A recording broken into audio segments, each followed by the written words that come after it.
তাহলে গরু যদি আমাদের মা হয়, যে আমাদের জন্ম দিয়েছে, আমরা তাকে রেখেছি একটা ঘরে, একটা খাটে, একটা বিছানায়। আর গরু যদি আমাদের মা হয়, গরুকে গলায় দড়ি দিয়ে আমরা বেঁধে রেখেছি গোয়াল ঘরে। আপনি পারবেন আপনার মার গলায় দড়ি দিয়ে গোয়াল ঘরে বেঁধে রাখতে? পারবেন না। মাকে মা বলছেন, কিন্তু কর্তব্যের সময় গলায় দড়ি বেঁধে তাকে গোয়াল ঘরে রেখে দিচ্ছেন। বলুন, গরুকে কারা অপমান করছে? মুসলমানরা নাকি হিন্দুরা? গরু যদি মা হয়, বলুন তো গরুর ছেলে মানে বাছুরটা কে হবে? ছোট ভাই হবে। মার পেটে যে হয় সে তো ভাই হয়। এবার বলুন, গরুর বাছুর হলে, বাছুরটা যদি আমার ছোট ভাই হলো, 21 দিন পরে গিয়ে প্রথম দোয়াটা কতদিন দেন? কতদিন পরে দেন? 21 দিন না?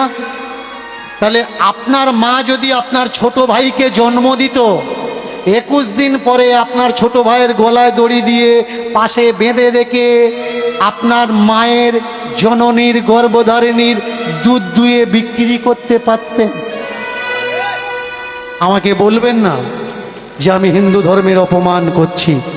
আমি প্রশ্ন করছি, আমি জানি না, আমি অবোধ শিশু। আপনাদের কাছে জানতে চাচ্ছি কোনটা করা উচিত আর কোনটা করা উচিত নয়। বলুন তো, গরু যদি আমাদের মা হবে, অনেকে বলে গরু দুধ দেয়, গরু দুধ দেয়। ভালো করে শুনুন, গরু কখনো দুধ দেয় না।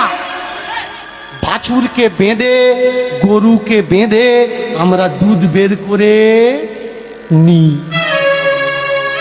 গরু আমাদের দুধ দেয় না, অচেরায় পড়ে দুধ বের করতে বাধ্য করাই। আর যদি দুধ না দেয়, লাথি মারে আমরা কি করি? সামনের পা বাঁধি, পিছনের পা বাঁধি।